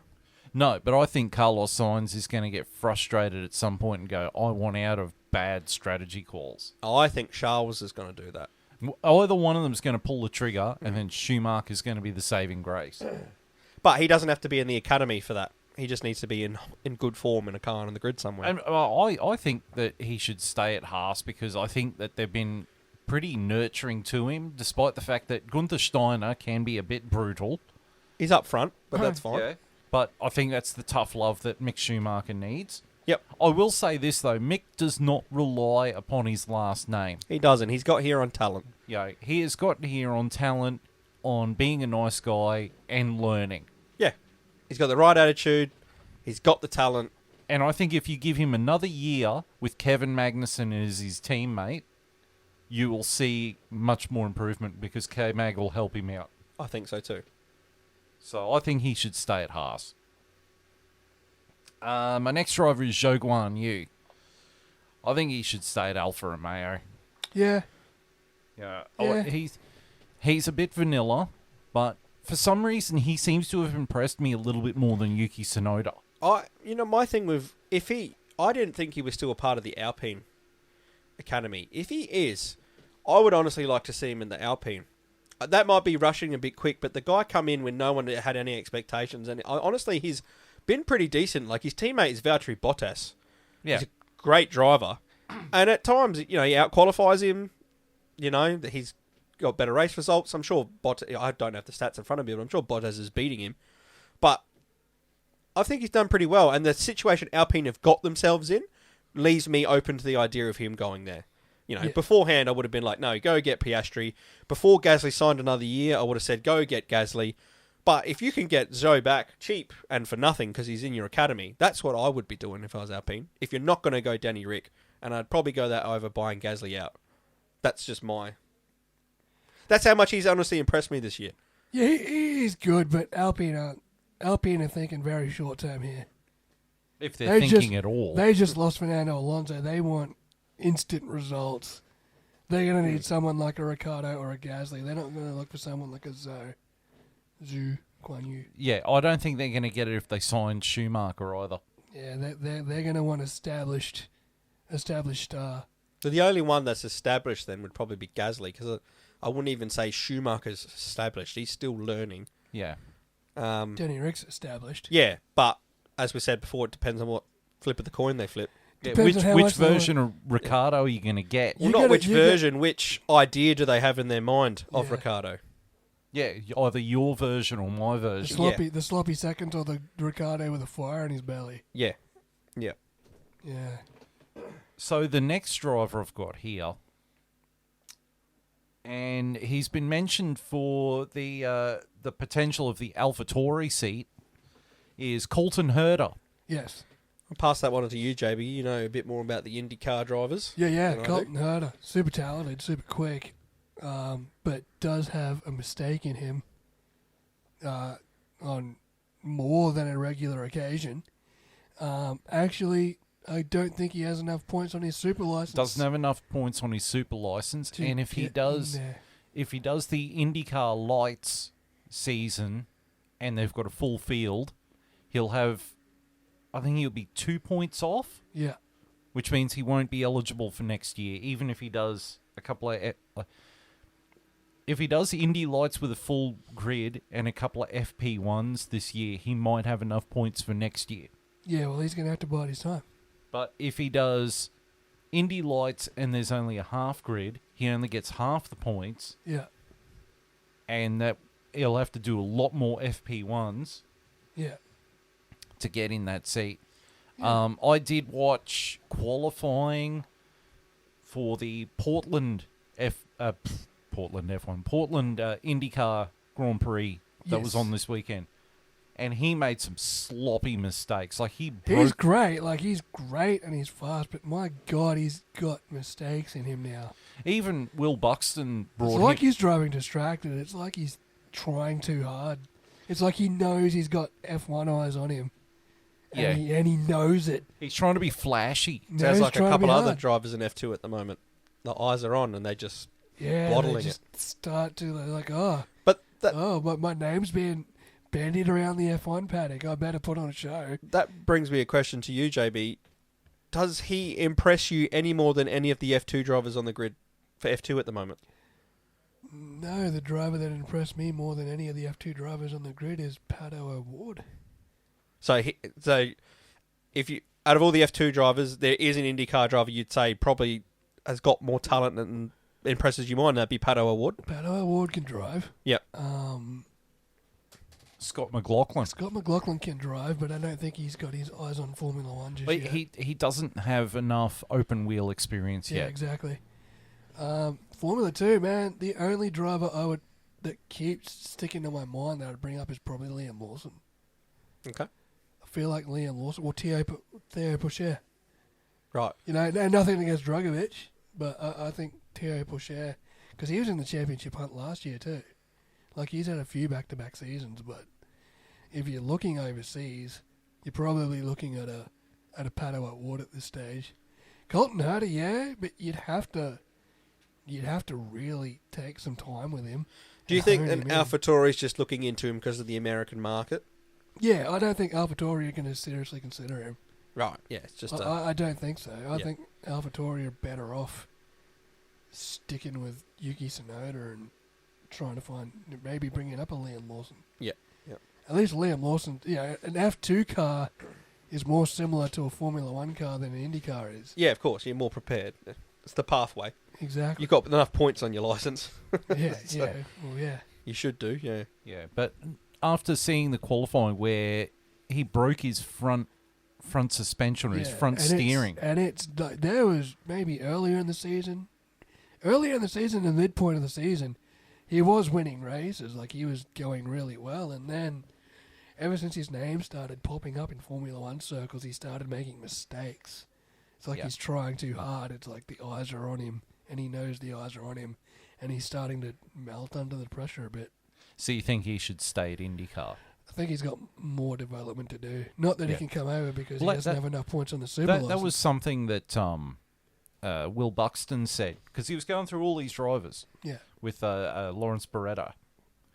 And he said that under Franz Tost, who's the team principal at AlphaTauri, Colton Herta would be able to chip away at the edges and become a better driver for it, because he is, as Will Buxton described him, a bit sloppy.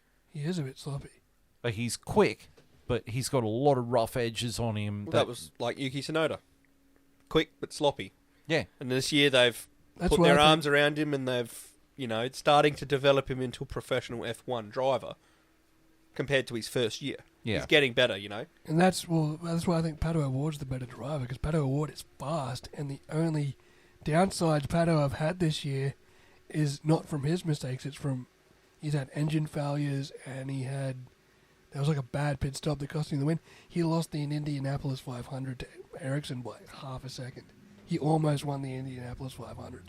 I think another driver on the IndyCar grid to look at is Josef Newgarden. Yeah, Josef Newgarden's name's and around now. obviously Scotty McLaughlin as well. I'd love Scotty to come over, but he needs time. Yeah, he needs time, and I think Will Power is a bit past it. Will Power is a bit past it, but he is about to become IndyCar champion, which is going to be pretty cool. That's going to be cool. And congratulations to Scotty McLaughlin for winning the Portland Grand Prix. Yes. His third win in IndyCar. Very nice. Yes. So the next driver on my list is Liam Lawson.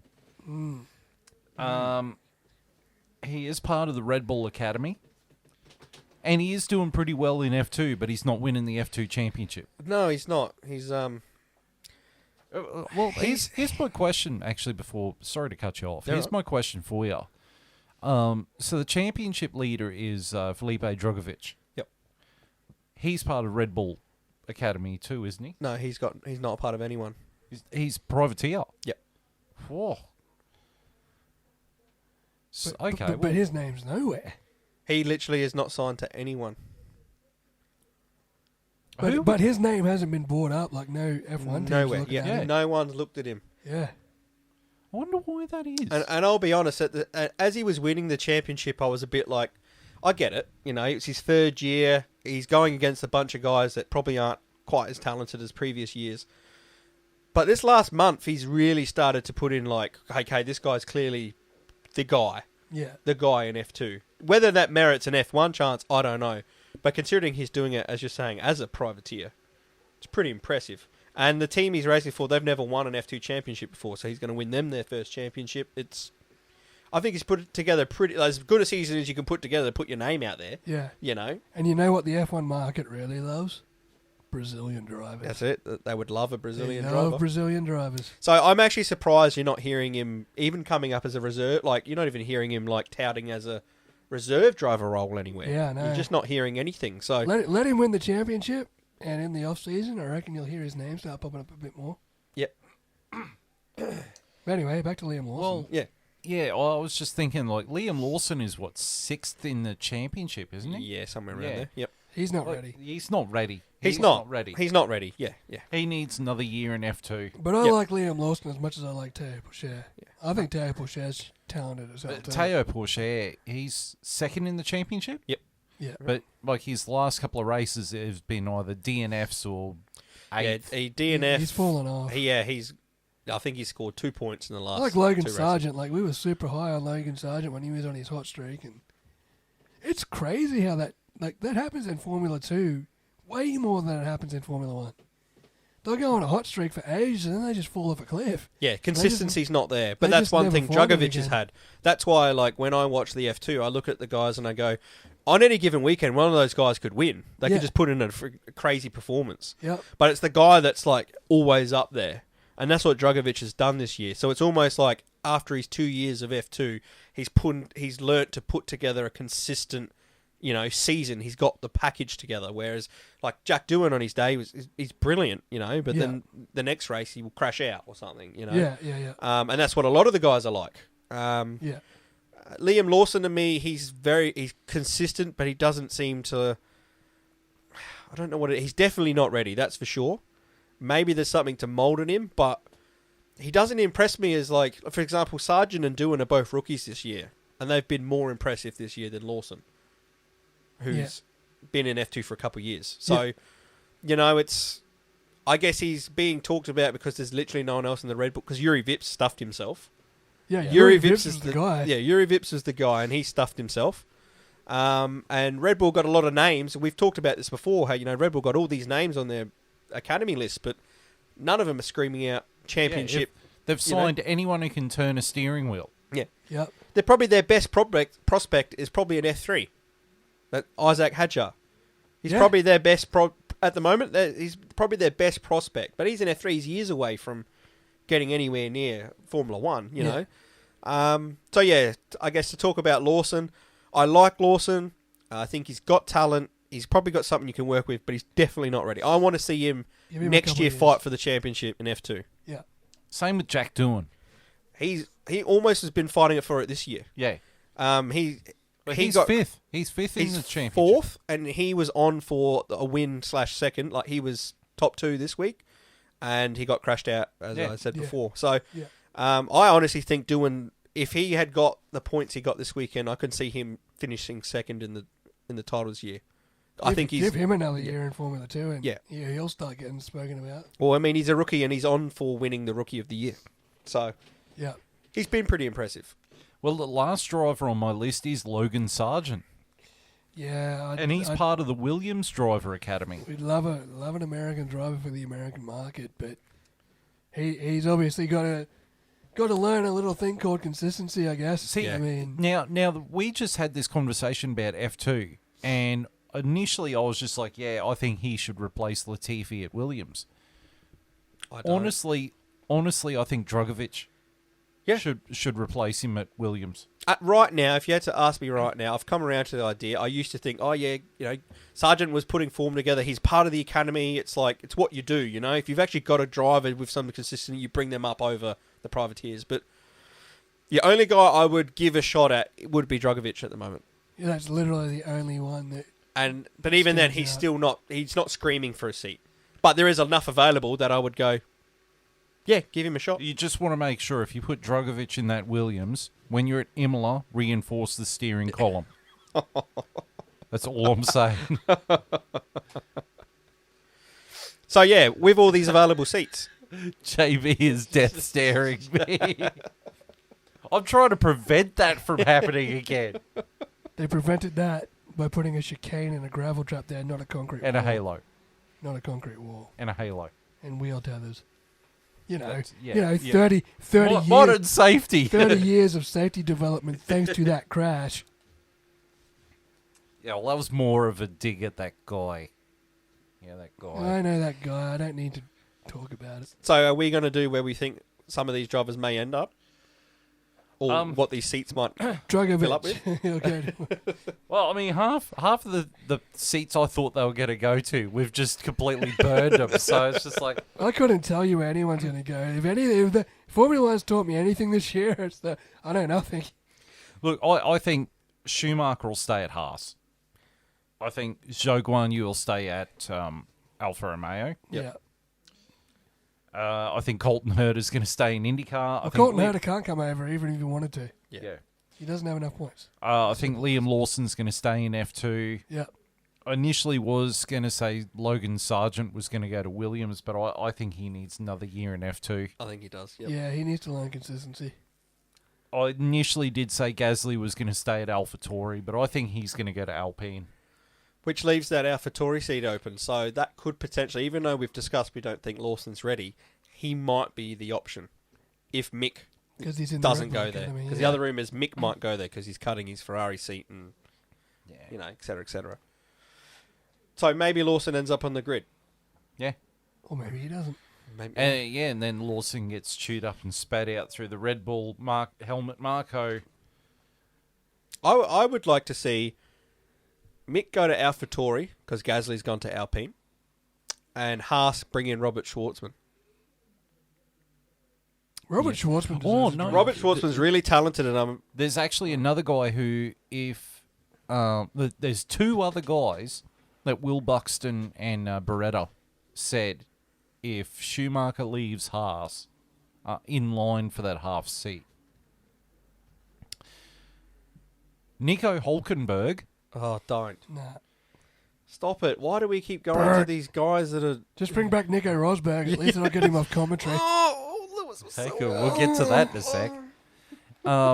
And the other one is bringing back Giovinazzi. I heard about Giovinazzi. I had Gio. Yeah. And, god damn it, Callum Ilot's name. Really? Not there?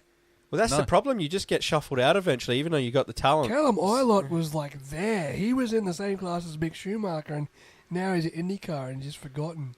It's like Daniel Kvyat. Kvyat is long gone forgotten. Yeah. Yeah. That's what I'm saying was my worry with Ricciardo. Like, it's very quick in Formula One to be not hot property anymore and you're out. And there's new hot property to take your spot, you know?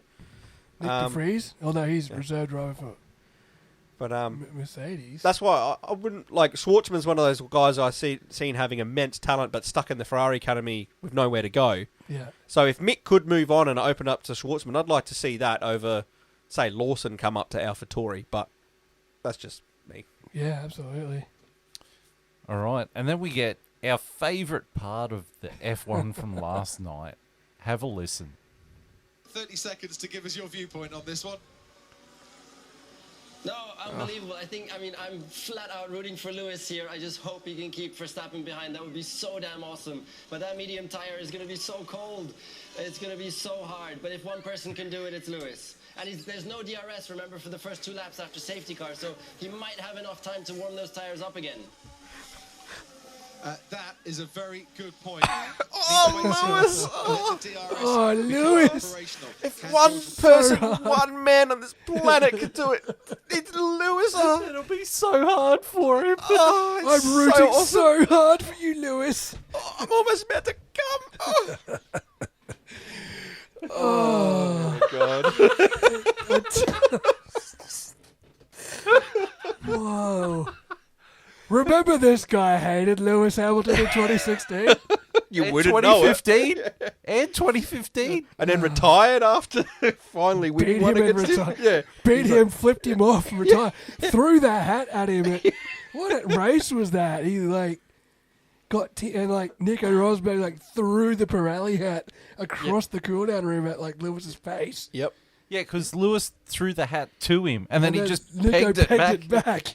That's the same guy. That's jacking himself off In his in bedroom. his bedroom. Well, let's go to 30 seconds of commentary of Nico Rosberg in his socks, just in his bed. Nico, what do you have to say about Lewis? The moisturizer bottle of the suit. Two Well, Beside that is the bottle of super glue. nice American Pie reference.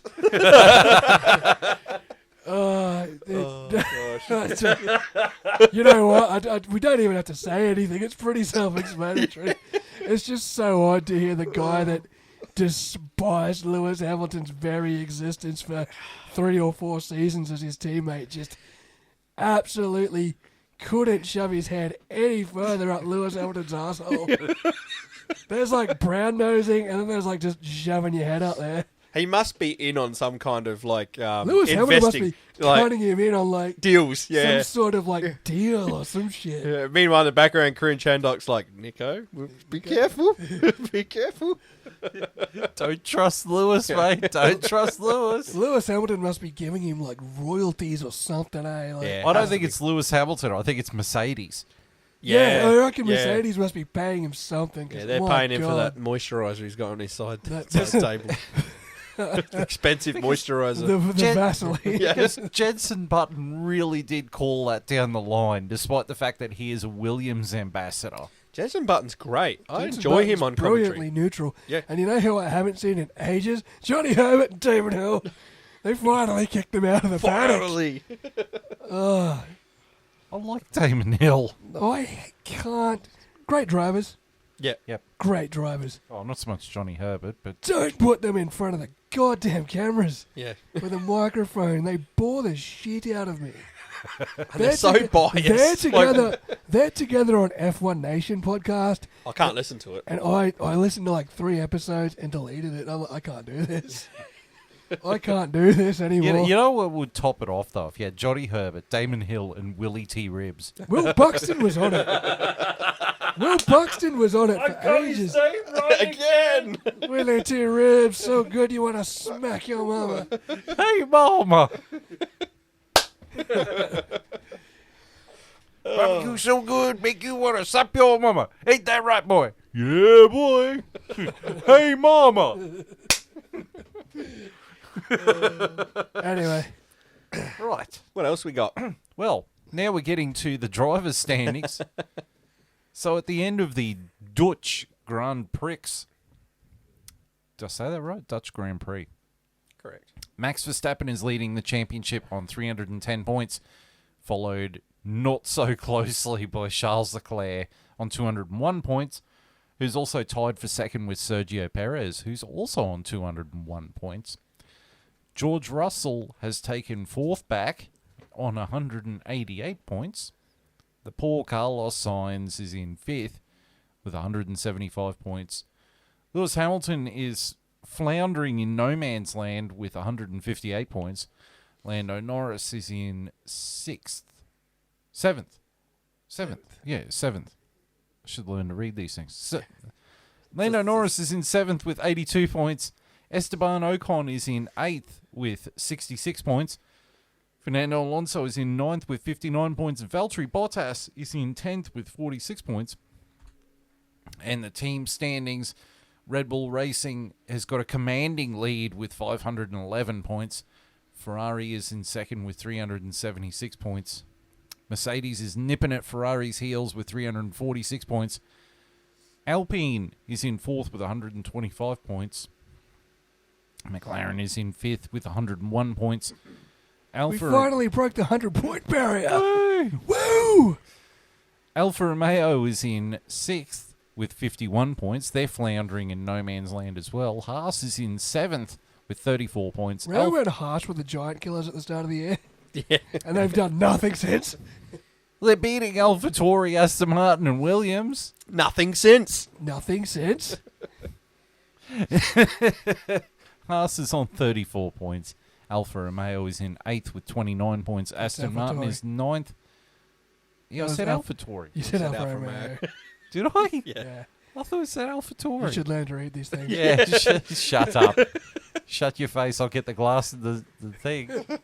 I'll torture you again. AlphaTauri is in 8th with 29 points. Aston Martin.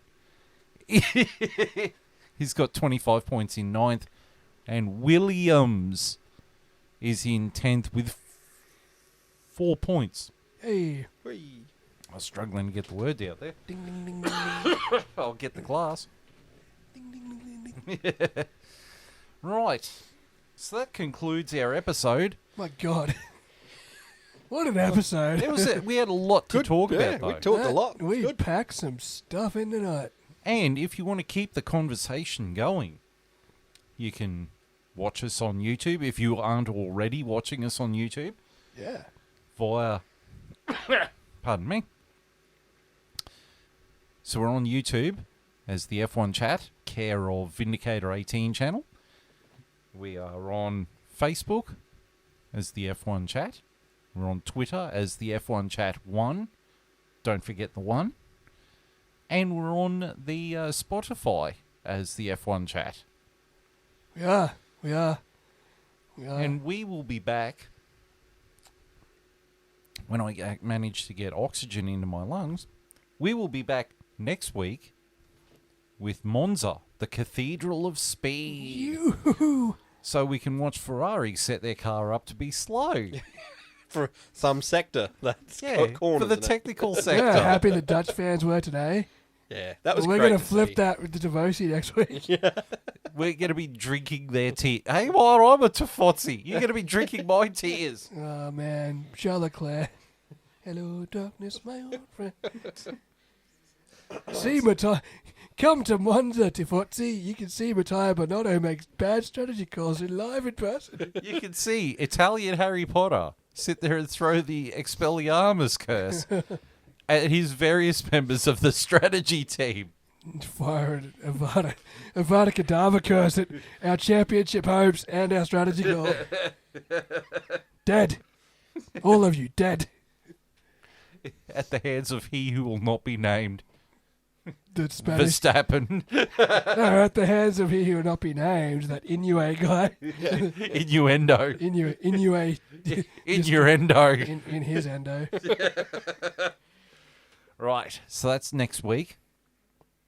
If you do follow the other podcasts that we do have a wrestling one coming up for our Stop the Damn Match one, for WWE Clash at the Castle. Clash at the castle. Clash at the Castle. Yeah. I'm not even going to try an accent. But yeah, that is this week's episode, or this episode of the F1 Chat. On behalf of JB and Longhorn and myself, it is time to go. We will see you next week for Monza. Until then, take care and bye-bye.